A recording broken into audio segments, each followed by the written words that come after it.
No matter where you are in the country or in the world for that matter, enlarged prostate will find you if you're a man. And if you're fortunate enough to live long enough, then you'll have the privilege to see a urologist. Today, I'm going to be discussing enlarged prostate with a urologist who is in private practice in Canton, Ohio. His name is Stephen Oakes. Interestingly, he trained in the Navy to become a urologist, and he obviously served in the Navy. I'm very delighted to have him on the program. If you all have any questions regarding enlarged prostate, treatment options, what it is, etc., please chime in the comments below. And welcome to the program, Dr. Oakes. Much, John. Nice to see you. Great to see you, though. So let's talk about this enlarged prostate issue that is prevalent among so many men. Just 40 million, only 40 million in the United States alone. So right. It is very common. They estimate that by the time you're 90, about 90% of people will have prostate enlargement. Most will have symptoms. That is correct. So your patients probably ask you the same thing. What is the prostate at an old? Let's just talk about it in terms of an older person with urinary difficulties. They'll ask you, what is the prostate? Why do I need it now?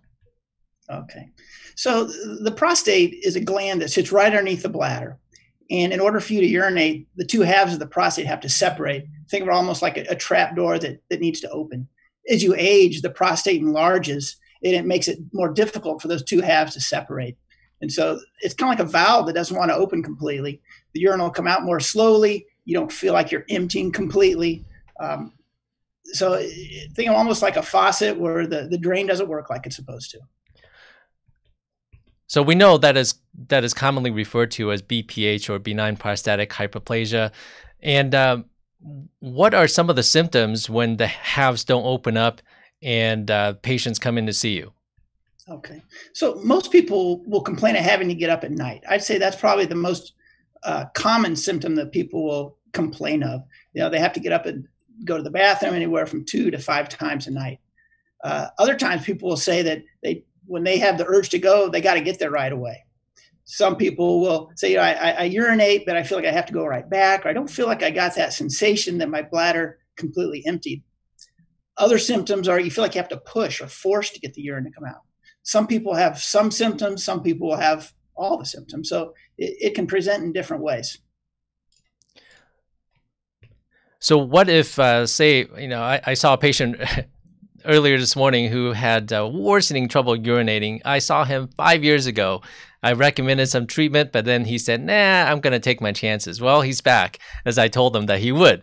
You'll be back, I told him. And sure enough, 5 years later. So what happens when your patients don't follow recommendations and they decide to just kind of take their chances? Well, the problem with not having the symptoms treated is it allows that blockage to affect your bladder.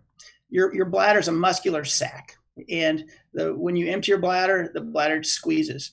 But if your bladder is blocked for a long period of time, we talk now about bladder health. And the muscle of the bladder can be replaced with scar tissue. And that scar tissue won't squeeze, won't empty like a normal bladder would. Also, it can cause irritative symptoms, or the sense of urgency and frequency. And the longer someone waits, and we're not talking weeks or months, but over years, that can cause changes that don't reverse. And so I used to tell people, if your symptoms bother you, you'll know when to have it treated. People tended to avoid treatment for prostate enlargement because they didn't like the side effects of the treatment. I'm sure you've experienced that as well. The older procedures, they didn't like the side effects of those. And I think we have newer procedures now where we feel more comfortable telling people, you should have this treated now before your symptoms become severe. Yes, a lot of patients, I think that's hearsay, or maybe they heard a friend go through some procedure, and so they heard about some of the side effects, and that becomes dogma, becomes the truth for them. And they decided, okay, well, we're just going to ignore the symptoms and let things go. And like you said, suffer bladder injury, I give this analogy sometimes to my patients. Just imagine your heart and you have high blood pressure, and the heart has to work extra hard to push the blood and circulate the blood throughout the body. Similarly, the changes occur in the heart change similarly in the bladder. So you get thickening of the bladder wall, less efficiency in pumping the blood, and in our case, we'll be pumping urine out of the bladder. So those changes become permanent and they become irreversible. Right. The similarities between the heart and the bladder are many. They're both muscles that you don't need to think about. They're just supposed to work. Yeah, but if you ignore the symptoms and just expect it to work without dealing with the underlying problems, then you end up suffering from the consequences in the long term. Right. Okay, so you mentioned some of the treatment options. First of all, before we go to the treatment options, how do you diagnose BPH? Okay, so most urologists use this as well. It's called the International Symptom Score, and it's a questionnaire that we have patients fill out because we diagnose prostate enlargement mostly based on symptoms. And there's a misconception that, my doctor's done my exam for years. He's never said my prostate was enlarged. Well, the size of the prostate doesn't necessarily correlate with symptoms. So the most important thing is to fill out this simple questionnaire. You can find it on the internet. We do an examination, and the main purpose of the examination is to make sure that someone doesn't have prostate cancer. A lot of people will come to me and say, I have these urinary symptoms and I'm worried that I have prostate cancer. And I reassure them that prostate cancer has no symptoms. So we have to go looking for that with rectal exam and the blood test. Yeah, often prostate cancer, most patients present without any symptoms. If there's no screening, they would not know. For instance, this morning, I biopsied a couple of guys with very, very high PSAs. During COVID-19 emergency, I'm generally not biopsying guys with mildly elevated PSAs. We're talking over 10 times the normal PSA in young men.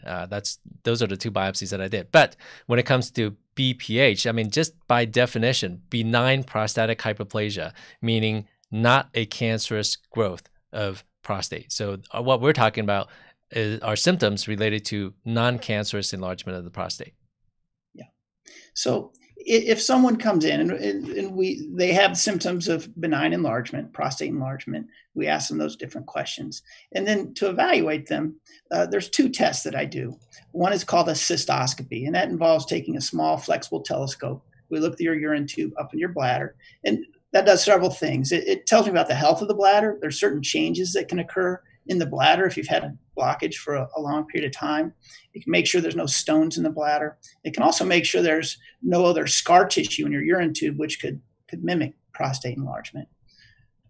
The other test is called a prostate ultrasound, and that involves placing a small ultrasound probe in the rectum. It takes about 30 seconds, and that tells me the size of the prostate. And I mentioned earlier that size doesn't correlate with symptoms, but it does affect how we would treat prostate enlargement. In addition to those tests, and I completely agree, I also perform cystoscopies and transrectal ultrasounds on men complaining of urinary symptoms, most likely due to an enlarged prostate. In addition, I have them come in with a full bladder, and I check their flow using something called Uroflow, and that measures how fast urine is coming out, how much they voided, and how long it took. I also perform a post-void residual ultrasound. On the first visit, I check their bladder to make sure they are truly emptying their bladder. Often they'll complain that they're not emptying their bladder, but in fact, they are. So I also do those two objective tests before we come up with a treatment option. So speaking of treatment options, what are some of the things that are available regarding management of the enlarged prostate? Well, there's a wide array of things, and most people will start off with either a vitamin or a pill. There's a pill called Flomax or Tamsulosin, which is very common that people take. Most people will be on that by the time they come see me. And our tradition was that, well, if someone fails medication, then we offer different procedures. I've changed my mindset about that now because I think that the procedures that we do fix their problems permanently. They don't just manage them. I think they do a better job of relieving symptoms. And a lot of people don't like the side effects that the medications can cause. Yeah, I completely agree. Tamsulosin or Flomax has been out for a long time, and I call medical therapy or treatment with medication as Band-Aids. They don't cure you, but they make you feel a little bit better. But overall, if you live long enough, generally patients end up coming back to see us because of worsening urinary tract symptoms that are refractory or not well managed with medical therapy. There are, in general, a couple of different classes of medications that we can use. One, you mentioned tamsulosin, also known as alpha blockers. And the common side effects include nasal congestion and dry orgasms, or no semen, or less semen coming out with ejaculation. It's also been associated with when eye doctors need to operate on a man's eyes, cataracts.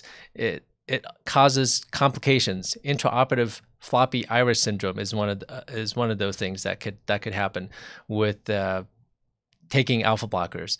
And the other class of medications are 5-alpha reductase inhibitors.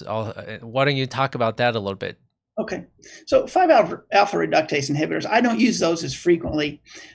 It's a pill that actually causes the prostate to shrink. And it takes anywhere from 3 to 6 months to start shrinking the prostate. And shrinking the prostate will slowly help you urinate better. There's been some side effects with those as well. At one point, there was consideration that may cause someone to present with a higher grade prostate cancer. That's debatable, as you know, amongst urologists. Other side effects decreases your ejaculation. Small percentage of men cause breast tenderness. Some people cause erectile dysfunction. So whenever you take any pill, you're treating your whole body as opposed to the organ that you just want to treat. And so you run the risk of having these side effects. And they don't happen in everyone, but in the people they do, they're very bothersome. Yeah, that is correct. But for most men, they do not experience the breast enlargement or breast tenderness or post-finasteride syndrome, which is permanent erectile dysfunction. There's been talk among us, right, among urologists. I wonder how many patients would actually want to take medication if we truly, fully consented every single patient in whom we started medical therapy. Suicidality and depression are also associated with finasteride, and also dementia has been associated with tamsulosin. But most of us don't even talk about that because it's so rare. It is so uncommon, but it is associated. So if we fully consented every single patient on every single potential side effect, I don't think anybody will want to take medication. Right. You have to weigh the risk and benefit of everything. And that's why, the different procedures that we offer, back in the past, you mentioned a little bit, a procedure called a TURP. Most people called it the Roto-Rooter, and that cleaned out the prostate. It did a good job for its time, but you would need a catheter for a prolonged period of time. There's a risk of needing a blood transfusion, and it took a while to heal from that. And so with technology, the procedures that we use to treat prostate enlargement have become less and less invasive. The procedure that I use most, my go-to procedure, is called the UroLift. Now, you're well familiar with that, but instead of removing tissue, it compresses tissue. Most urologists describe it in different ways to their patients, but I describe it like putting buttons in cushion. I'll tell a patient that if you take a pillow off your couch and you put buttons in it, it compresses it. So if you have 2 of those pillows, which are compressing your urine tube, we look in and put buttons in them. That opens up the center channel, allows you to pass your water more easily. The benefit is we're not removing anything. You don't have to heal. There's a recovery from the procedure, but you don't have to grow a new lining. It works immediately. There's other less invasive or minimally invasive procedures where you heat the prostate through either microwaves or steam. That shrinks the prostate, but it takes a period of time for that shrinkage to occur. UroLift works immediately. And so, go ahead. Yeah, so I want to encourage the viewers to ask any questions and post any questions in the comments, and we'll be happy to answer them the best that we can.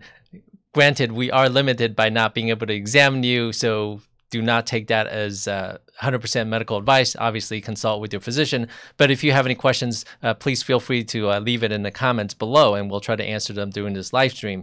What Dr. Oakes mentioned, TURP and UroLift are 2 of the treatment options. So you start from medication, and then you go to the other extreme, which will be TURP, also known as the Roto-Rooter.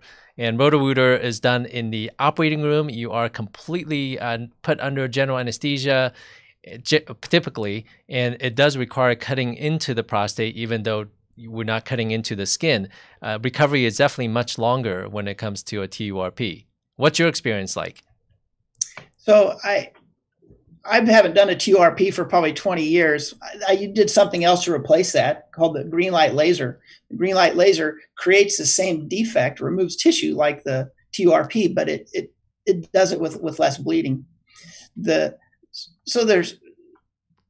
want to talk about, well, how do we determine which one's best for somebody? You know, the UroLift is a procedure which most people are candidates for, and you're a candidate for that if your prostate's within a certain size limitation.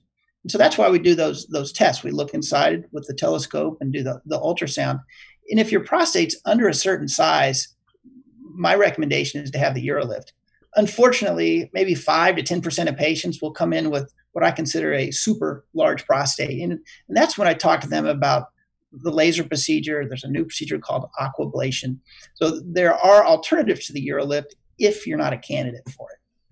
I have to agree with you. For most of my patients, UroLift is an excellent option. It not only does it promote fast recovery, it's also a minimally invasive procedure that can be done right here in the office. And I tell my patients that it does not cause any sexual side effects such as dry orgasms or erectile dysfunction. And also, I don't have any patients who have suffered permanent urinary incontinence, meaning constantly leaking in their pants after the UroLift system. Right. It very rarely can we tell someone that something has zero risk. Like zero risk of erectile dysfunction, zero risk of incontinence. Another aspect of the UroLift that you mentioned is you do it right in the office. So patients walk in, they hop up on the table, you're done with the procedure, they empty their bladder, and they head home. I usually don't leave a catheter. About 10% of the time I do. And usually I'm able to tell someone beforehand whether or not we're going to need a catheter. If their prostate's really large, or if they've had retention before, or if during the procedure they have some bleeding. But it's not a long-term catheter. Usually I do these on a Friday and tell the patient we're going to keep this in over the weekend, and I show them how to take it out at home on Monday. That's a great point. For most of my guys, they do not want a tube coming out of their where after any procedure. And with the TURP, or I don't know how you do your green lights, typically a catheter is left in the bladder for 1 to 3 days. And that is, for a lot of guys, that's very, very uncomfortable to them, even though for urologists, it's like, okay, another day at work. But we always are empathetic to our patients when it comes to catheters. And Dr. Oakes stated that for most of his patients, he does not put a catheter in the patient after the UroLift system. And I have to agree. Now, full disclosure, we are both UroLift centers of excellence, meaning we have gone through extra training and we've proven ourselves in being able to perform this procedure very, very well in providing good results and also good patient experience. Also, by way of disclosure, we are not being paid to provide this information or do this live stream. We are doing it just simply to share information for our audiences. Lindsay asked the question, Dr. Oakes, is UroLift covered by insurance? It is. So it's covered by Medicare as well as private insurance. So I believe at this point, all insurances cover it. Yeah, that took a long time. It took several years before, NeoTract, the makers of UroLift system, it took them a lot of work to get that on board. So now UroLift is covered by most insurance carriers. It's definitely covered by Medicare, and most insurers also cover it. Obviously, contact your urologist office and ask them whether or not your plan covers the UroLift system. And I bet you most of the time the answer will be yes. Dr. Oakes, what about some patients asking me about, will I set off alarms when I go through the TSA? Good question. So you won't set off alarms. I did have one patient tell me that when he went through the scanner, they wanted to check him out in that area. So I think they do show up on the screener when you go through and have to stand and put your arms up in the air like you're being robbed. But with most metal detectors, they won't detect that. Yeah, a lot of people ask me about MRI, and it's also safe with MRI. There's certain restrictions, but I tell people also that that's not an issue. Yeah, certain MRIs most magnets are not bigger than 3 Tesla, so generally the MRIs are not an issue. So Yeah, MRIs and scanners and insurance coverage. Those are some of the most common questions. What about some people may say, well, I'm just going to find anybody who can do the UroLift system or anybody who can do the vasectomy. Tell me your experience. I mean, we're both surgeons.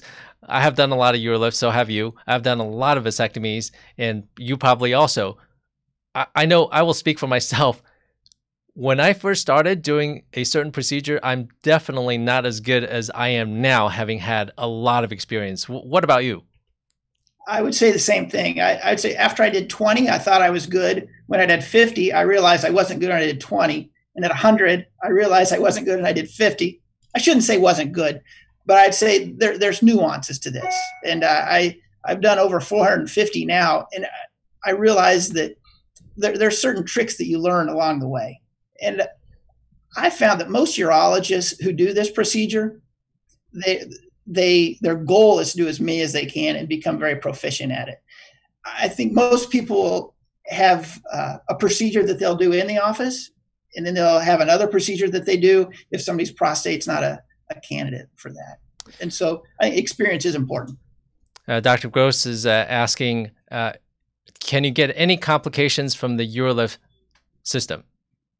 You can. The one risk is bleeding. And all the risks that I'm talking about are things that can be fixed. There's no long-term risks. There's nothing that can't be reversed. And so maybe about 1% of people is going to have a bleeding complication. They'll go home, have bleeding, something that requires coming back to the hospital or having to treat.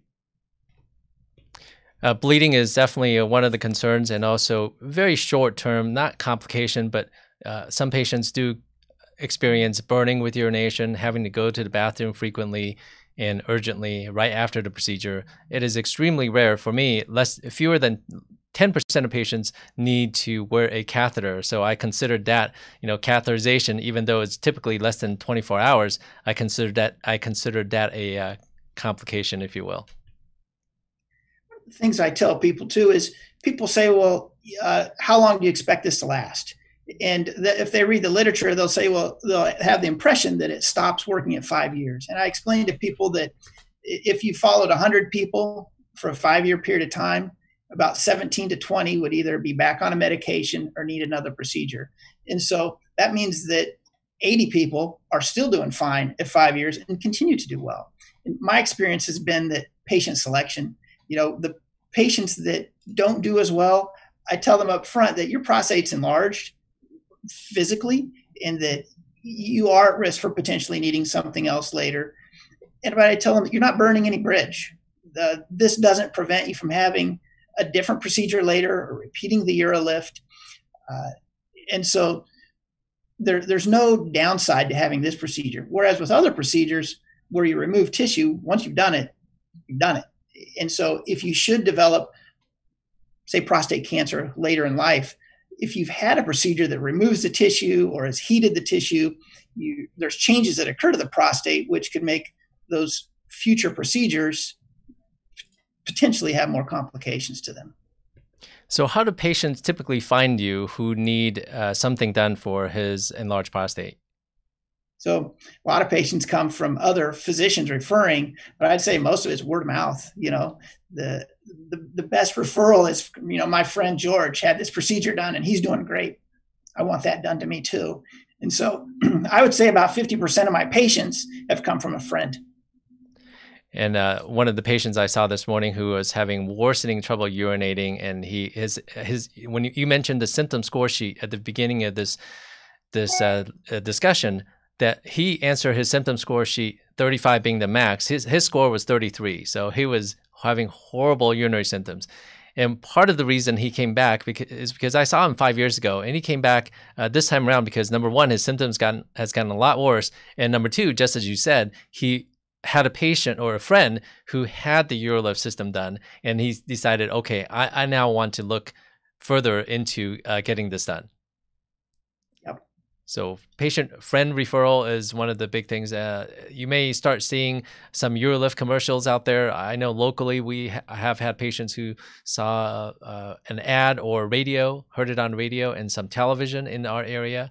And I think NeoTract will probably be releasing some more information about the UroLift system. It is, in my opinion, a true game changer. We have been cutting, burning, using laser to shave off tissue, very, very destructive procedures to help men void better. For some men, yes, definitely, those procedures are definitely indicated and probably are the best way to go. But like you said, Dr. Oakes, for most patients, they end up being very good candidates for this minimally invasive procedure with fast recovery and no change in sexual function. And for most men, no catheter needed. So my experience is the same as you. We end up doing a lot of UroLifts here as well. Yeah. So the one thing I would encourage people to do is, if you're thinking about it, call your doctor, call a doctor, call me, and look into it. There's a lot of information on the internet, and there's no shortage of information there. You can find out the good or potential bad, and check it out and take the first step. Give someone a call, and but if you go to the website for UroLift, they'll tell you the doctors in your area that do the procedure. They'll tell you who's a center of excellence. They'll tell you who will do it in the office, which I feel is very convenient. And so you can check the physician finder and go from there. It is not only convenient, it is also more affordable because, as you know, anytime we have to take the patient to the surgery center or the hospital, the costs go way up due to the nature, the location, believe it or not, the facility where we perform the procedure. And that's why insurers really encourage procedures that can be done in the office, safely done in the office, to be done in the office. And that's why UroLift is such a favorable thing. And like you mentioned, the physician locator is a great place to find urologists in your area who perform UroLift system. And urolift.com. I'll put the link in the video description. I'll put the link to Dr. Oakes' practice in the video description as well. It's called Urology One. Is that correct? In Canton, Ohio? That's correct. Very good. Ohio. Right across from the Hall of Fame, right out the window over there. Oh, nice. I didn't know that. Well, I think you have provided some great insights, and I really appreciate you taking the time to share with our audience. And I don't see any additional questions. Once again, if you have any questions, please feel free to leave it in the comments. I'm sure Dr. Oakes or I will be happy to answer them for you. There's no substitute to actually examining you and getting a full history from our patients. So please definitely seek help if you or someone you know are having urinary difficulties. Dr. Oakes, any parting words for our men and maybe their spouses experiencing BPH? I think of this like the roller coaster theory of life. If you go to an amusement park and you're too afraid to ride the roller coaster, you miss out on half a day of your ticket. The best time to have a procedure done or to get your symptoms fixed is today. I couldn't agree with you more. Just as an anecdote, my dad waited forever before he ended up having something done. He actually went into urinary retention, meaning he couldn't pee 3 times, and the ER had to put a catheter into his bladder 3 times before he ended up having a procedure done. He also took all available known medication at that time, and his prostate was beyond help. And to this day, he's 87 right now, and he still worries about his prostate and worries about fixated on a little bit on his urination, even though not quite as much now. So if you have urinary symptoms, definitely do not wait. And there is help out there. Things have greatly improved. So don't just think, okay, my friend had it done. He had this complication or bad experience. Things have really, really improved. So definitely look into it. It was nice to see you. Yeah, great to see you again. All right, everyone. Any questions or comments? Again, we welcome them. Please leave them below. And if you need to reach Dr. Oakes, I will put his information in the video description. Thank you so much for watching. Have a good day. Bye-bye.